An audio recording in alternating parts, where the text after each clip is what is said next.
Kau tahu tak sementara kita tunggu van ni bawa ACB lah dengan mesin kita semua. Kau tahu tak kita buat video ni, pertama beza marketing yang kita tunjuk kita punya asset, kita punya duit semua tu. Kenapa kita tak tunjuk benda tu? Kau tahu tak kenapa? Kau goyang, kau tahu tak? Kan?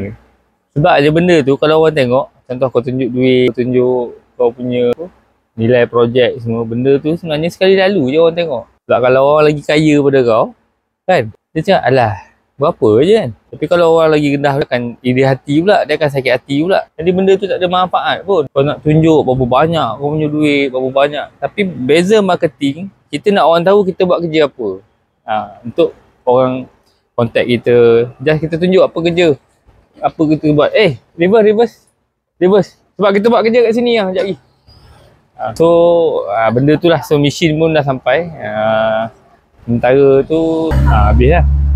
So itulah sikit perkongsian ni.